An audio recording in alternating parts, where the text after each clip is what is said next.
Hello and welcome to Let's Play. Me, GamerWolfSix, of basically I think the prequel to the game we just finished that I eventually want to go back to, but I heard that this one is a one route kind of thing, like, you know what, we'll switch to this quickly. And it's also finished, so, you know, let's start. But boy, the end of that last game, woof. Lots of questions. Their very singular echo in the ravine, the rattling of wagons resembled carpenters hammering at boards inside the highest rocks. Back up. Seriously, game? Is that quit? Yeah, that quits. Let me read, please. I'm not a quick reader. The report of a rifle resembled a sharp crack in the thunder of echoes from the rock to rock for some time. Speed reading. The lowing of cattle and the baying of mules seemed to be answered beyond the mountains. The music of the most notable had a very queer effect on resembling a person standing inside the rock, intimidating every note.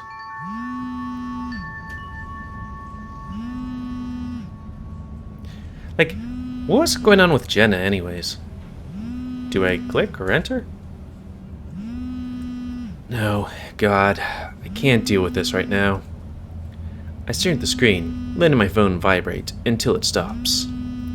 I try to make up an excuse that it was on silent later. I had been a cringing, flustered mess since this morning. School and my geometry test had kept me only slightly distracted. Didn't do well at math in college. With the call as a reminder, I felt a welling sensation around my eyes, and my vision blurs. I suck in my cheeks before exuding a shaky exhale. Nothing will ever be the same anymore. My parents won't see me as normal anymore. Oh, did you come out to your parents or about to? All because I was daft enough to try and rub one out on the computer before the bus came this morning. I wonder if he has his own room or if it's one of those households where it's like, there's one computer and it's in the living room. Yeah. I thought they were at work. Mom is usually out by 5 and Dad by 6, but they took the day off on account of their anniversary.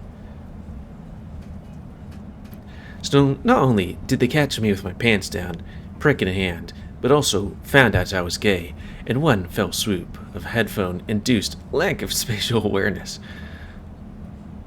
Here's the thing.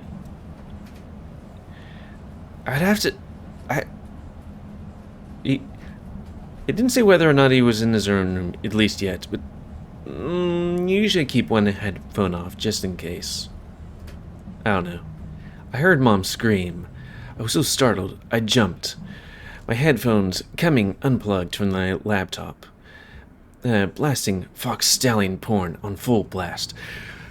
I'm sorry for all these diversions, but God, I always fear that. Because I remember one time, I was on vacation, brought my laptop. My dad didn't bring his computer, and I was looking at pornography. I just finished, cleaned up, and then I heard knock my door. My dad came in and was like, hey, I need to use your computer for something.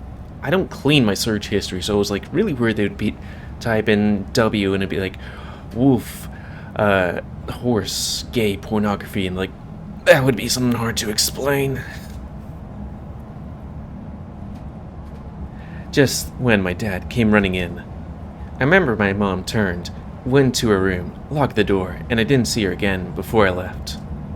Dad, in the meanwhile, was sort of laughing nervously before I took off to my bus stop, but I could tell from his face that this was beyond awkward with him. I mean, yeah, it would be.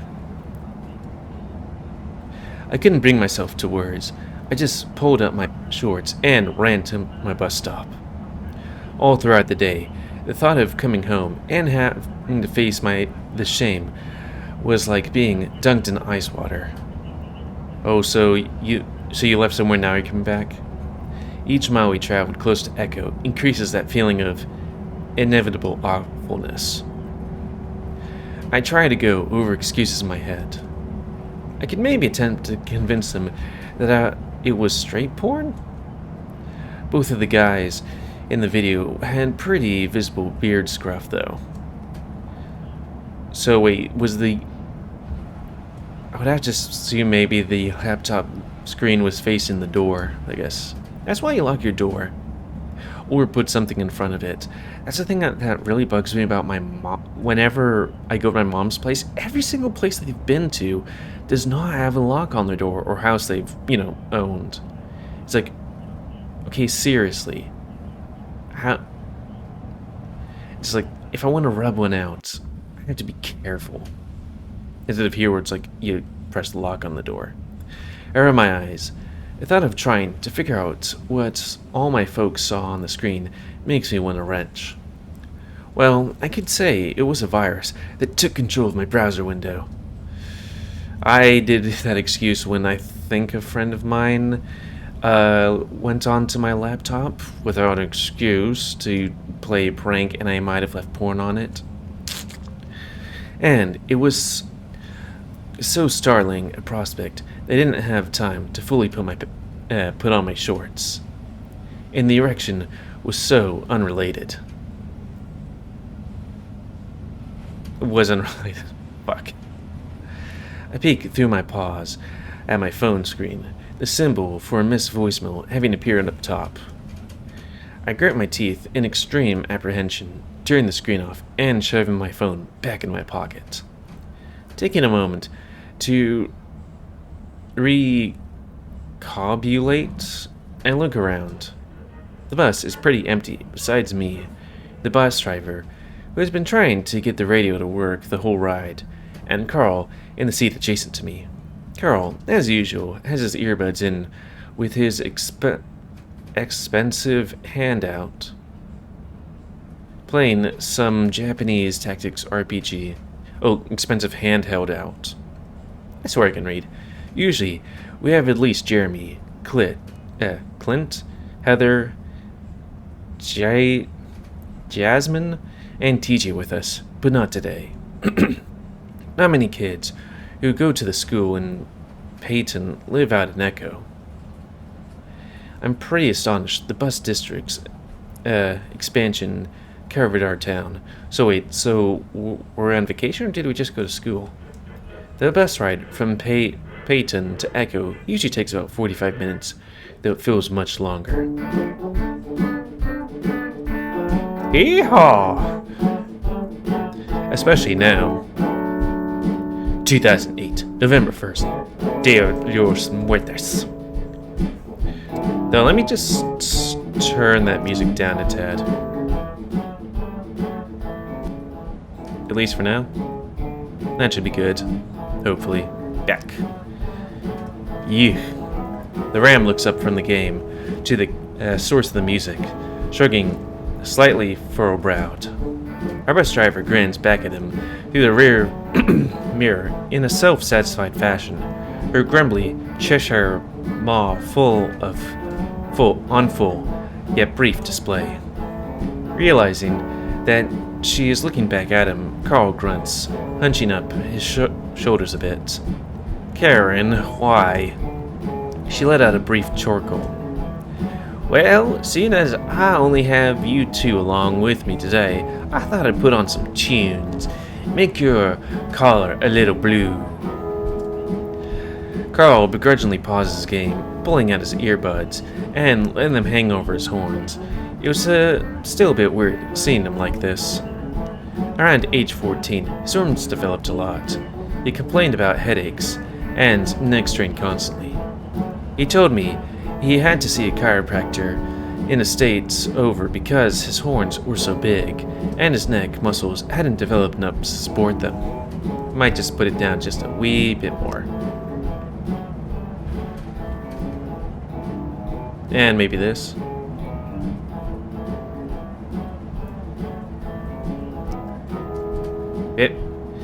Even now, a year later, he still sits in a short of low, hunched posture. I'm plenty blue-collared, yeah. I live in Echo. She shirks again. Boy, I've seen the size of your manor. No, you ain't. Never would have expected a sort like you to be so pomp and Yankee-blooded. Carl doesn't say anything. His emerald gaze shifts some to the seat in front of him. Karen. Now that person kind of looks like the person that works at the bar. Maybe she changed things? I don't know. I have no idea what her name was, or, what was up with her, because she was acting real strange, but we never got to the bottom of that. Takes a glug from her soda bottle with her free hand, the other steering us through an on-ramp onto the freeway. The spa day I would have on just an hour of your daddy's income. I feel bad. Forever works. Mani-pedi that shift. She holds up her calloused right hand, her paws rather stubbed, even for a fox's standard. When I'm not driving U-squirts, I do road crew for public works. Ain't your average mom, eh? She gestures to a swirling motion as she speaks, in a swirling motion, then lets her hand hang limply on the steering wheel. Well, it might be a new average here soon enough. Feminism and all that. You two will learn all about in college, I'm sure. What do you go in for, major-wise? Both of us make no quick move to respond. Chase? I shift some in my seat, clear my throat, so my voice doesn't crack. Well, I want to go in videography and film, but my parents aren't too fond of that, so I guess journalism or communications? Can't respond so abruptly that it makes me wonder if I said something wrong. Well, my nephew got one of them communication degrees from North Mountain State. Oh? How'd that go? Ended up being a $60,000 piece of paper that earns him about $13.25 an hour, fixing old farts like us. Computers out of some big box establishment. Yeah, college is way too expensive, and it gets you not a very good job these days. Or back then. When did I graduate first? 2012? God, that was a long time ago. Very good college. Couldn't get a fucking job. Also expensive college. Nerd Squad, I think they're called. Oh, like Geek Squad? Hell if I know.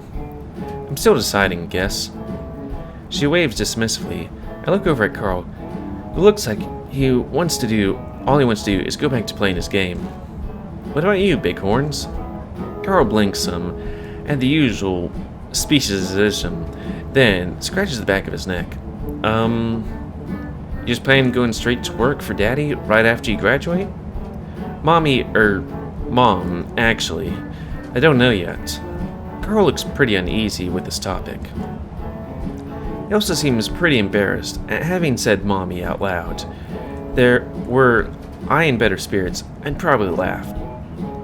Everyone was good at something, Carl, and hopefully that's some things you enjoyed too.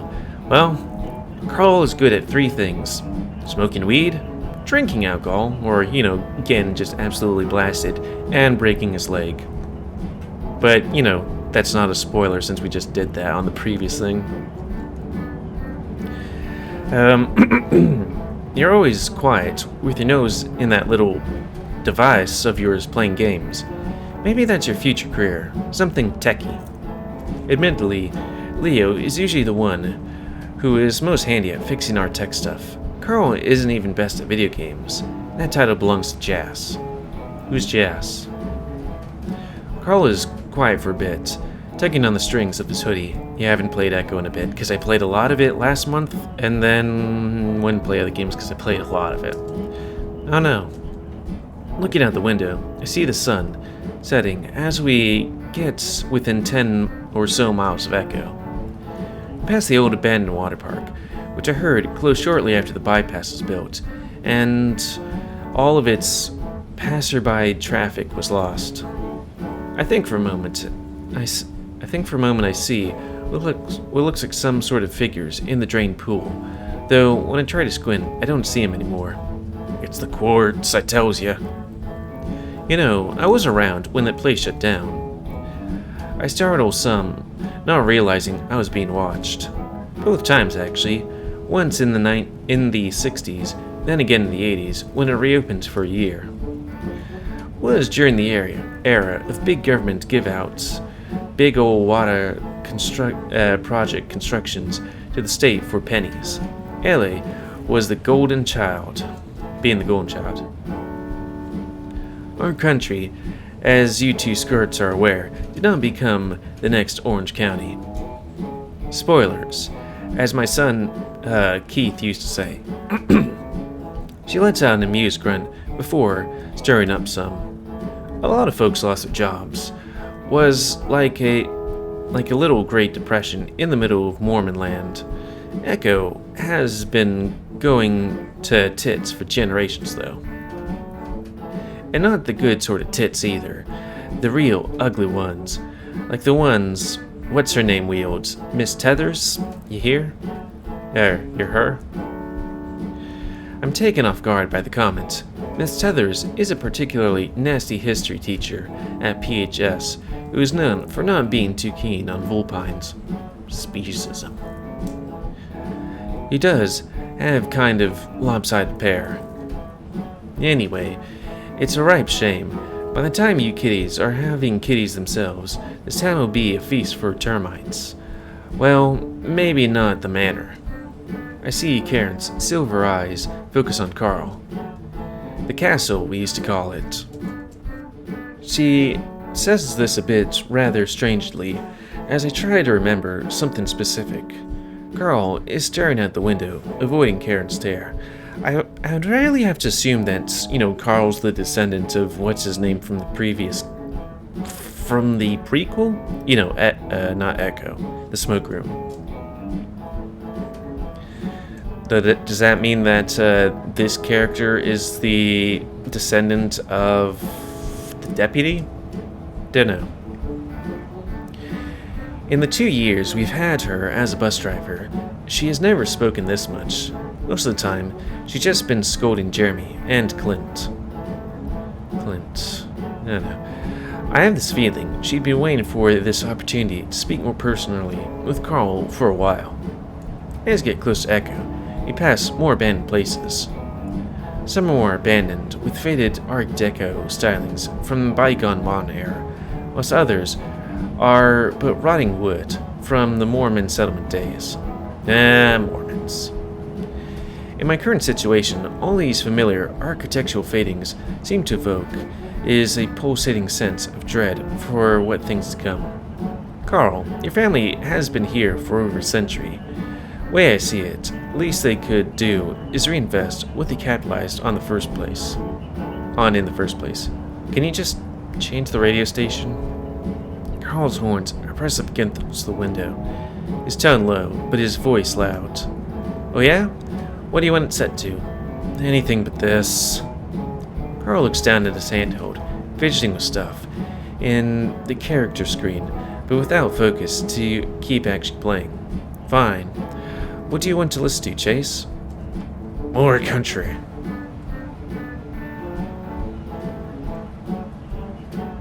Soft rock? This will dictate which routes we're going down. I know. You might be able to get that soft rock station that's sometimes available right before you get in town. What'd you say? You want this, but louder? No. No. Chase, kill me. End my life. Maybe I'll spawn somewhere more peaceful. This is good for you, Carl. You're getting the blue-collared, I bet, the hard way. If I wanted to get blue-collared the hard way, I'd borrow Jasmine's jean short shorts and stand amusedly around the motel. Who's Jasmine? Covering our ears and pressing our heads to the seats in front of us, we endure the hick musical cavalcade as Jasmine deemed the station. Glancing sidelong out of the bus window, I see that we're less than a mile from home. My paw pads start to feel clammy, and I clutch my knees tight. It's fortunate that Carl is currently occupied with burying his muzzle into the fox leather of the seat in front of him as I begin to tremble. I wonder what leather would be in this universe, because fox is like fake, right? I'd have to assume so. It's really weird because yesterday played what is it called? Sileo Tales of a New Dawn. Chicken's on the menu, but there's crow people. So where does the chicken come from? Did some people not evolve, or were into like cannibalism kind of thing? Part of me actually wants him to see. I know it's just stalling for the inevitable, but I want to talk to someone, anyone, about all this. Maybe we can put the right click goes backwards. We can put that stuff back up a bit. This is a small town. I can still hear it, just ever so slightly. And whoever I speak to will know that I like guys, and I'll have to deal with him knowing the fact every day till college. If I go to college. I used to hate being so damn generic. Fucking Flynn whines about how boring I am all the time. But now, all I can see are folks looking at me, seeing me as the otter who likes it up the rear, and not as generic Chase. God, that's what my parents will see me as too. This sort of deviant who lives in their home. I imagine them looking at their photos of me around the house, now wishing they could have that back. I've never really talked to my parents about relationships and sex stuff, and now I'm just shocking them with this whole new side of me. What an anniversary present I've given them. Look over and see Carl hunched over, his horns pushing the seat, and his gaze focused blankly on the screen of his handheld. So wait, do kids give parents anniversary gifts? Upon closer inspection, the screen is completely black, the device no longer on. It seems that he's not in the best of states either. I swallow, debating disturbing him. Carl might be my best friend, but we won't really have deep talks, especially since the lake incident. Right, that happened. I was like, is it gonna be alive? It's like, well, actually they were children and he's in high school, so no. Maybe I could text someone? I slide my phone out of my pocket, staring at the black screen, much like Carl's now. I realize when I get home, my parents are probably going to be demanding to see my phone and messages, so I'll have to remember to delete them. Try to imagine how each one of my friends would react, but this is honestly foreign ground, only alluded to in traded insults and jokes. Flynn especially. The lizard drops the word faggot in every other sentence as of late, though I think he just chooses it for maximum edginess. Yeah, 2008, that'd be around the time Barack Obama got into power. And what is his name? Bush Jr. left? Those days. Jasmine, on the other hand, might be the most supported person in this whole thing. Now, is that the, small fox character, Yote? However, she wasn't at school today. I eavesdropped Flynn mentioning something about issues with her parents and Jeremy Taleo. But I couldn't make out the specifics. I don't even know how Leo would react to any of this. He makes jokes about poofy stuff all the time, but I can tell that there's some unease there. So wait, is Leo not out? At least the main character? That leaves TJ. Carl described him once as the moral, gooey center of our sandwich of a group of friends. That being said, I'm not sure how much I can actually tell him. He's just barely crossing the puberty threshold right now. Plus, the Christianity factor. I uncover one of my ears long enough to pull out my phone, my heart skipping a beat at the new voicemail notification. You always gotta love those. I quickly swipe over to my contacts.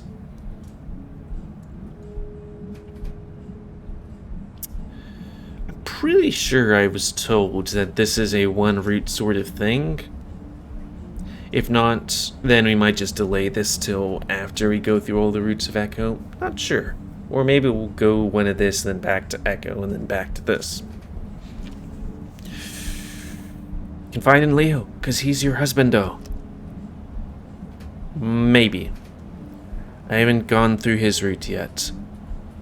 I heard there might be some not so great things there. He did avoid us, I do know that.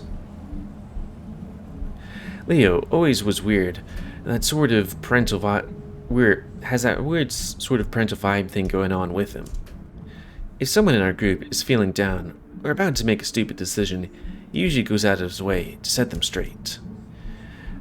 Jasmine says that this is largely due to the culture he comes from, the whole pack mentality thing. In truth, though, Leo is one of the first friends I ever made, back when I was like 6.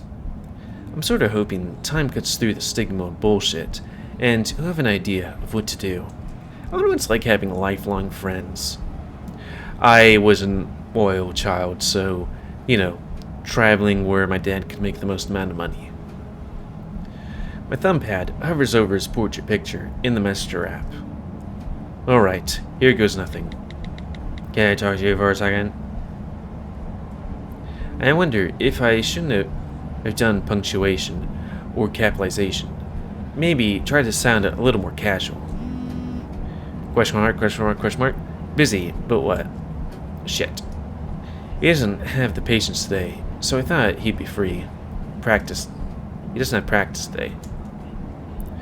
Managing text messages with Leo is hard enough, as it is, but with him distracted, it'll be even worse. Looks like I can't do it through here. I think I should talk to you about this in person. I see. Okay. God, he always does this. 2 to 3 word responses. He's still probably hanging out with the other football folk outside of school. Lucky bastard has his own truck now, so he mostly doesn't come home with us anymore. I find myself biting the inside of my cheek and quickly force myself to stop. Okay. I stare at my phone screen for a long while, and eventually come to the conclusion that this is a waste of time. He doesn't seem to be in a hurry to respond now. I don't want to fuck up this by badgering him with my whinging revelation that I apparently love cock, while he'd rather be doing anything else. As the familiar landmarks of the railway and the red rock of Echo Canyon come into view out the window, my restlessness anxiety returns. Saying to myself, I swipe back over my contacts. Jasmine, if I think I remember. Jasmine, unfortunately, doesn't own a cell phone. Her family struggles with money, so this sort of thing is one hell of a luxury, I guess. I'll have to check in on her at her place later. I'm going to slide my phone into my pocket when I feel it vibrate against the pads of my paws. Hey, fag, I got a gorgonzola at the mini market in Peyton. That guy. That we kill. Spoilers. Though it'll be very interesting how it plays out when I do the other routes. Well, that's informative. I honestly have no idea what this message means. Instinctively, I try to respond with something jabby. I'm sorry, Flynn. I'm sure they have a cream for that. Oh, he thinks that it's like a, disease or something? I don't usually ever text Flynn, mainly because he doesn't text back. I fucking hate when people don't text back. Especially when it's like or message back, especially when it's like important stuff, or maybe not important stuff, but it's like, hey, a little bit time sensitive stuff, like maybe commissions or something we're trying to set up. So this is weird, I guess. It's a type of salad, you musky fuck. Oh. I thought gorgonzola was a cheese. Let me type it in. Gorgonzola. Yeah, it's a cheese. Like a cheese that looks like it's got fungus on it. Gorgonzola is find some blue cheese. Why are you texting about salad? Look at the bus window. I can see that we're approaching Carl's stop. As the bus turns into the neighborhood road, I scoot over some, speaking up to Carl's attention. Are we on time? I mean, we're going to be doing it longer than we usually do, but still, it's like, gotta check, because this is the first episode. So, I'm going to get off with you here, okay, Ulu? Carl just continues, staring at his blank screen for a second before blinking and looking back at me. Are you sure? That might be pretty messy. And Karen, watching might give me performance anxiety. Carl stares deadpan at me. I rest my forehead in my paw and groan, though I end up snickering a bit. The bus comes to a stop. Carl, this is where you get off. Chase wants to get off too. The bus. You have a note from your folks? Shit. I look back to Carl, and he gives me a look understanding. He unslings his backpack from his shoulder, rifling through it. Carl looks up at me briefly, mouthing one word. Stall! Ask about Keith. I do. I make a motion of holding something up behind the seat. Carl seems to have found the pen, a notepad, and scribbling hastily. So, Karen, you mentioned your son Keith. The name sounds familiar. Karen gives me a rather dubious look, her silver eyes eyeing me up. Well, I doubt you have recently. Keith's been gone for a good year or so now. Where did he go? To prison. Karen scratches the end of her muzzle, still eyeing me with the same searching expression. He's dead. Dead to me, at least. Woof. Oh. Sorry. Definitely not going to prod there. Carl currently looks as if he's trying to camouflage into his seat, slowly sliding down it. Zite. The old fox lets out a huff as the half amused. She waves dismissively. Your squirt's gonna exit the bus or not? I got a big bowl of cinnamon chips and a pineapple mango salsa waiting for me back home. Weird. I shift awkwardly in my seat. Out of the corner of my eye, something yellow flutters down by my feet. With haste, I bend down and snatch up the note, acting as nonchalant as possible. Carl's penmanship is usually pretty good. I give a discreet, grateful look as he gets up and moves to the exit. I'm coming. Carl stops, looking back at me with that same deadpan before him. To the front of the bus. I missed that one. I'm coming. I think I hear Carl mutter, "That's quite some range," as he turns and continues offward. Carl hops off first, his hooves making an audible clop noise on the aged asphalt. However, as I follow and move my hands, and hand my note to Karen, her calloused hand grasps my wrist instead of the note. I'm not that deaf and dumb, kitty. I've been doing this job for a long while. She relinquishes my wrist, the note fluttering to the ground. I can feel Carl staring nervously at us from the road. I appreciate your curiosity. Keith and I live down in Coleville, so doubt you'd know him. he made some seriously questionable decisions regarding his amorous pursuits. Things I could not abide by. So he's gay? And you're homophobic? Unless, I don't know. Or maybe went for another species. Not sure. We'll have to see. She shifts some in her large driver's seat, the cadence of her voice changing some as she looks back to the back of the bus. I saw you back there, puffy-eyed and trembling. Oh no. You afraid of something at home? I know how the people can be out here. Or maybe she's meaning like, sex before marriage and stuff? Or maybe having a child? I don't know. I'm frozen, feeling tips of my ears burn rosy at today's endless cavalcade of embarrassment.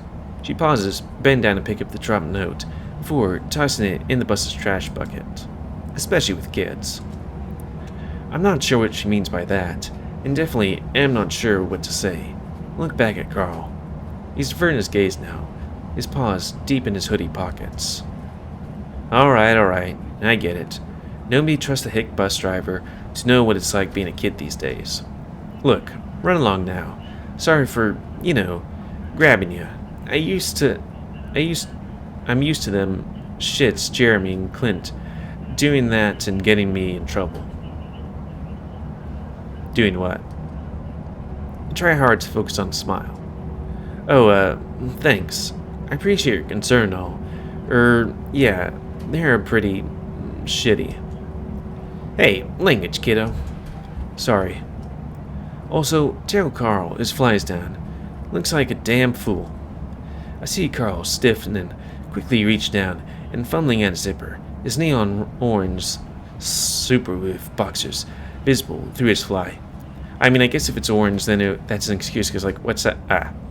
Instead of you just eyeing a young kid's crotch. Karen just sighs. I feel my phone buzz in my pocket. Hey, it's Carl. I step off the bus. Beside Carl, the door is shut behind me. Karen heading back towards the freeway. Now this kind of does remind me of some parts of where I used to live in West Texas. It's where they drop them off at the castle. Like, housing was fucking expensive there. Yeah, and rent. But it's like, there's nothing for miles and miles. I would have to assume it's because, building material's tough. Like, I remember going to some person's place, it's like, wow, this place is kind of run down. Mentally. Mentally, I'm thinking it's run down. George, my main Karen, it gets dark so much earlier now that summer's over. Echo isn't exactly a major township. The area is deemed a census-designated place, so we don't get streetlights. I don't understand what that means. Carol watches the bus fade off in the distance before pulling out his phone. Can't wait until I get my own car and license. He starts texting. Letting my parents know that you're coming over. We should troll around on that 3D Virtue Chat game again tonight. I spent some money and got myself a big luchador avatar. Except, I gave him big old breasts. He's called Maria.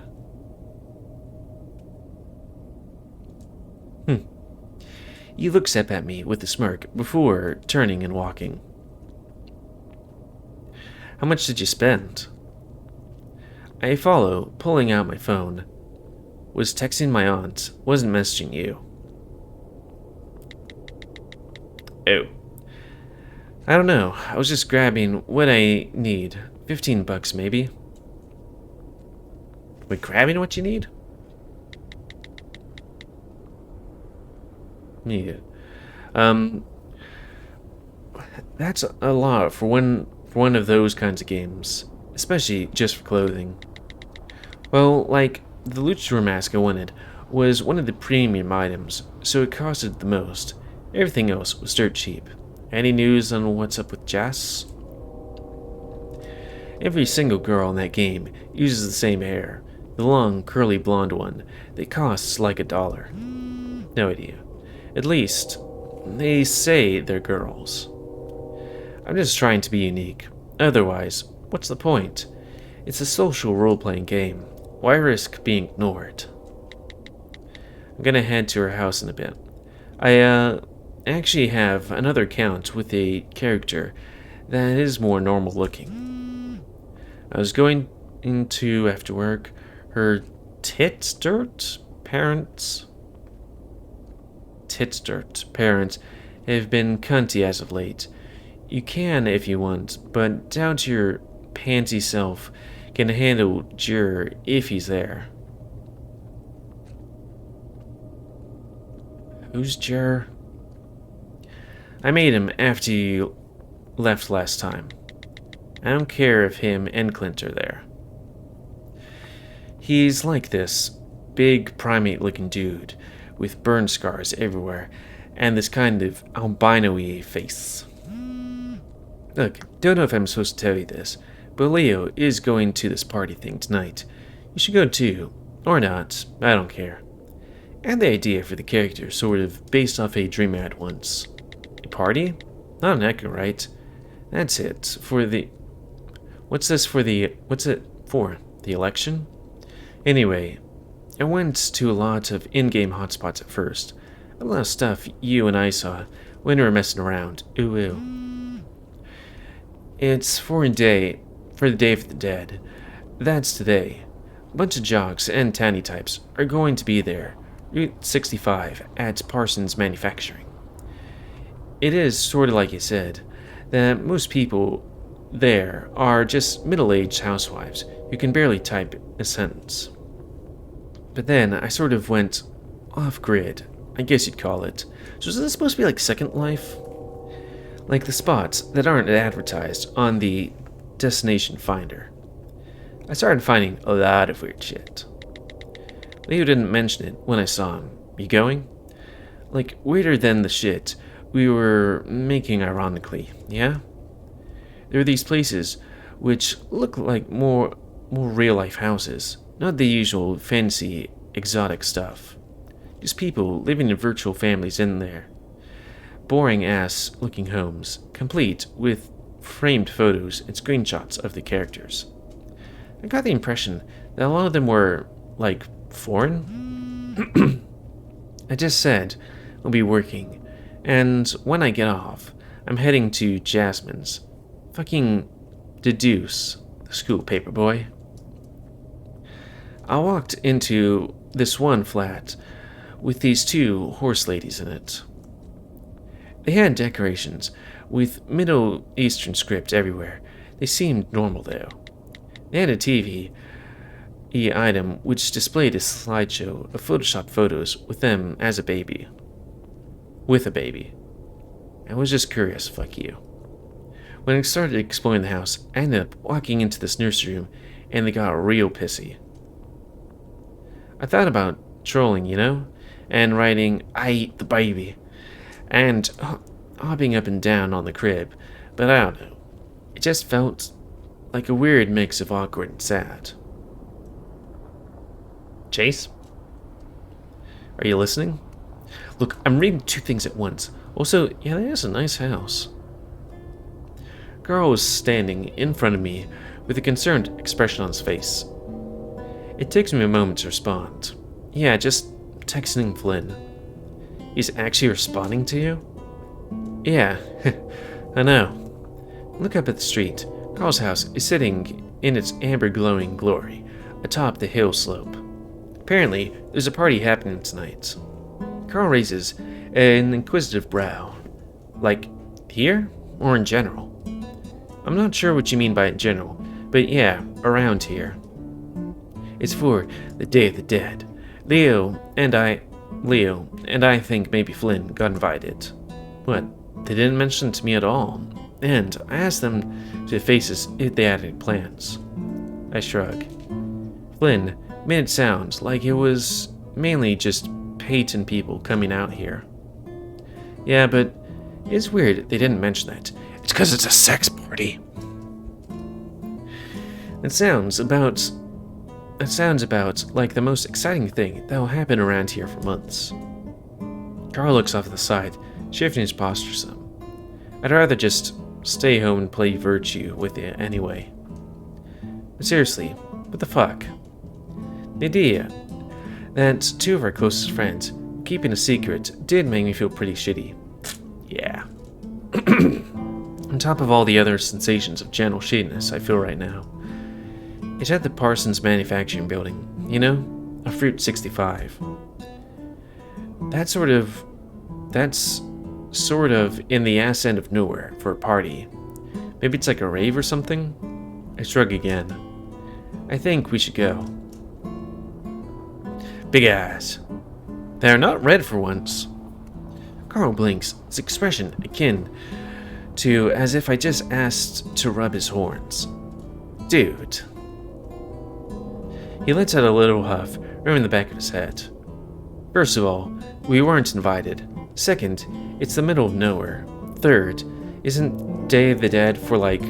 He pulls a paw away from his beanie, long enough to swirl it around, in gesticulation, as he tries to phrase this right.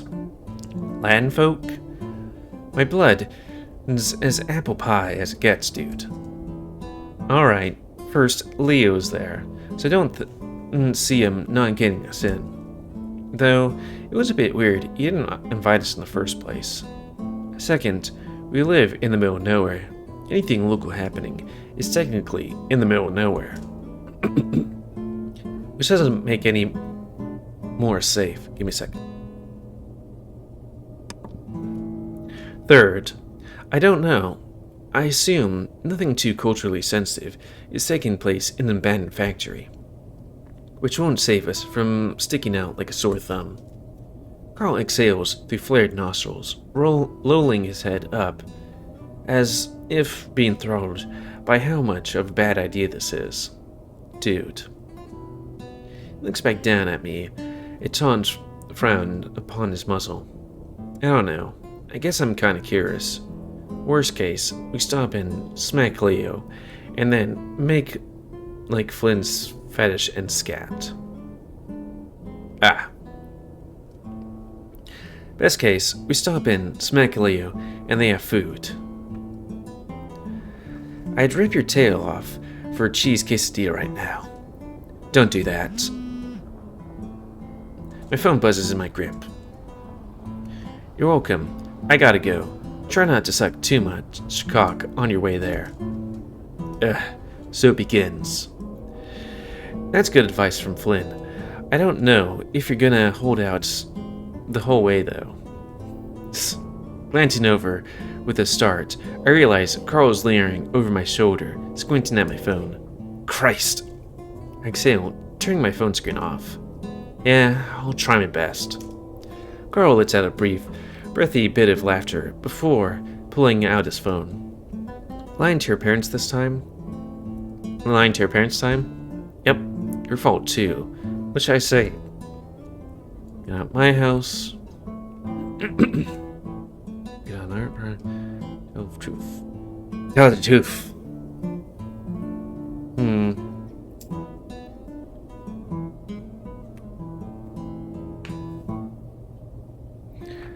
Hanging out at Leo's house, probably. Before we go, though, I want to check up on Jess. I see Carl gave me a bit of an inquisitive look, as if he isn't sure whether to protest this decision or not. It's on the way, sort of, and she isn't at school today. Flynn told me her parents have been worse as of late. Didn't know they could get much worse, dude. Well, yeah, didn't she, move out, I guess? Not sure. Also, interesting little thing, it looks like a door and then tree there. Just like an outside little thingy. I know, I may as well be the prep here, but they're like the definition of trailer trash. He pauses, then quickly adds. Sorry, sometimes, I I'm gladly not yawning, but sometimes my throat is like, we're gonna be full of shit. Anyways, not just though.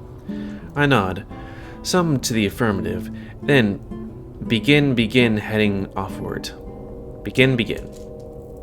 I can see Carl looking a bit longingly toward his bedroom window, the aqua glow of his computer monitor visible from within. I guess there. So dude, you leave your computer on? I have to admit that I also kind of longing for some time on my laptop, though as I remember my situation from the morning, my heart sinks. My laptop's probably been taken from me, my parents probably going through all my files and internet history. My fists clench in an awkward cringe. I just need to try not to think about it. Let's go for one more scene, I guess. Crossing over to Jasmine's neighborhood, the surface of the road shifts from asphalt to dirt. Los Echo's pavement is littered with alligator cracks and crumbling edges. The dirt road looks even worse. Each step we take kicks up a plume of dust. I mean, that's what dirt road is. The sediment covering the roads top loose and sand-like. The clopping of Carl's hooves has been muffled, though, making everything seem sort of tranquil.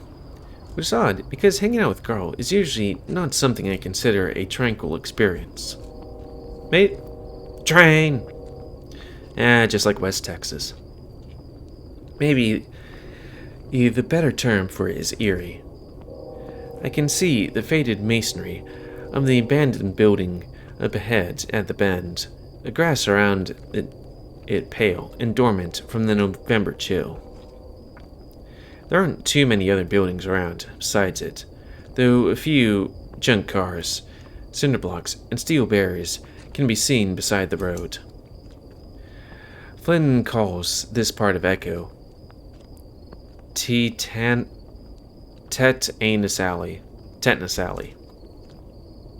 Swear I can read. Dude, I actually don't even brave coming around here in the daytime. This is kind of just as about with a lump of flail instead of finishing the sentence. This is clearly out of his comfort zone, though I honestly think anything outside of Carl's bedroom would be considered as such. You've never walked to Jasmine's house at night? Never without, like, Leo or something. I nod. I get it. If someone comes running at me with a syringe, I'm using you as a meat shield. You smoke meth. You don't usually inject it. Yeah, I guess. I don't know. Never tried drugs before, unless you count alcohol and, coffee. And as I said alcohol, my body's like, eh. If somebody comes, yeah, meat shield. I let out a half-amused grunt, keeping wary of my surroundings. There's no wind, so the mesquite and sagebrush are static still. Mesquite. I walk quietly for a bit, but as we reach the schoolhouse, Carl breaches the silence. People around here hate me, dude. I turn to look at him, Ram's face devoid of expression, and his gaze distant. Well, Jeremy and Clint are just vocal about it. The rest just say to everybody, I think. No, like, you heard what Karen was saying, right? How she sounded like there was some collective simmering spite under the surface? Well, that's just... Don't say, that's just Karen, because I hear it's in other places too, dude. You're a spoiled, fat, rich kid. That's an easy target. Your parents sell fucking ice cream. How can you hate the ice cream family? Ram waves his arms about, before letting them flop ragdoll like at his sides. I pause, hesitating on my response for a moment. Then it comes to me. Maybe they're just intolerant? Oh, wait a beat. Lactose intolerant. Ha ha, ba-dum-tsh. Carl rose his head and lets out a surprisingly loud groan. Blinking, I held up a finger to my muzzle. Shh, you're being noisy. I see the ram visibly recoil, letting increasingly self-aware. He sinks back into himself, dipping his paws into his pockets.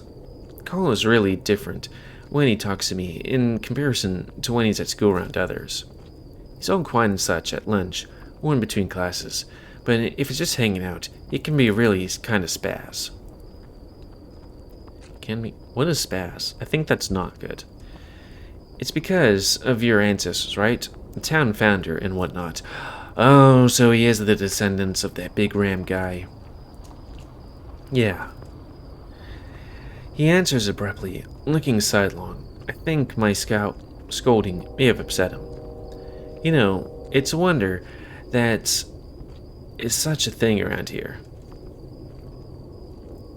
Sodomy and mass murder has a way of sticking around. Now, I think sodomy is like having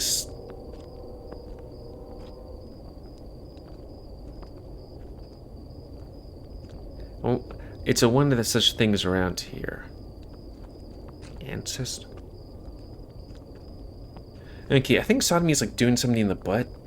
Define sodomy. Sexual intercourse involving anal or oral copulation. I gotta love Texas's anti-sodomy laws. Which one's worse, right? I say that a bit more of a forced, playful tone than I intended. Carl looks over at me, then shrugs. Depends on who you ask. Look back at the abandoned school. Something about it always gave me a weird feeling. Carl and I had him inside since 4th grade, now that I think about it.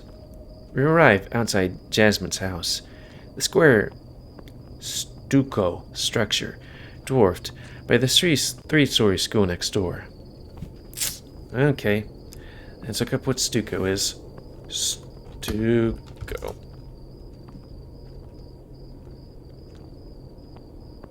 Okay, so kind of like deserty kind of building house. I can hear some scraping noises coming from the side, like wooden dining chairs pushed across the floor. As I walk toward the door, I can see Carl stop out of the corner of my eye. Looking back, I see he's frozen in place, his green eyes flicking from the entryway to me. You know, they don't like me, dude. Can you handle this? I sigh. Deciding isn't worth arguing over. He's kind of right too, I guess. You going home? No, I'm just gonna chill out here. Leans back a bit, teetering at the edge of the road, and a little bit of gravel in front of the house. You look really inconspicuous, man. Thanks. Do you know what inconspicuous means? Well endowed. Jesus. I throw my hands and make my way to the door, knocking 3 times. Carl, in the meantime, ambles off in the direction of the old school, out of sight. The skidding inside stops. Within a couple of seconds, the door flings open outward, so I'm nearly knocked on my ass. Yeah, this place does look a bit, I mean, it could just, be the art stuff, but it's also like, that's tilted, that's just kind of there, these things, moldy ceilings, walls, and stuff all over the place. Particularly about the smell of stale beer, the sound of football, the volume up too high. But I think with that being at an hour mark, we're gonna call it. And I'm gonna have to put these saves at the end here and work backwards. With 80 saves, we should be...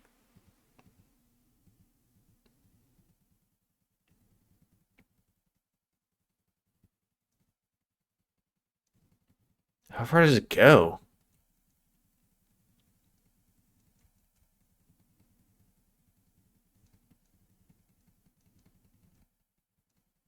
Just keeps going. Well, at least we'll never run out of save files, I guess. Though I guess by the time we get to, we finish this game, we will, these things will just over stuff. So yeah, end this game. Oh yeah, and did I do my usual spiel? If you want to play this game... Okay, I was like, is that a secret thingy? No.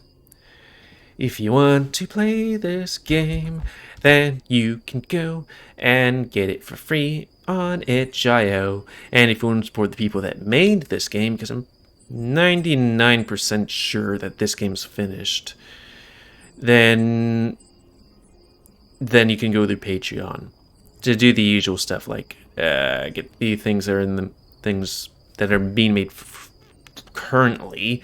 It's $3 a month. But do they have a They have to have an itch.io. What would it be called? Echo or the Smoke Room?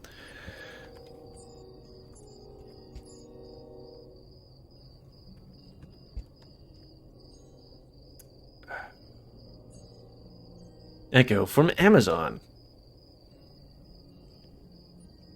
And my breath didn't taste all that good.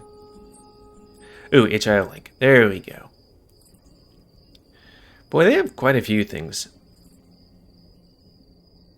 Wait, there's another Echo interactive story called Benefits. They also have new things like the Smoke Room Summer Special, where it's like the Modern Time, Glory Hounds, and a Role to Play. Which I wonder, like, is that like tabletop stuff?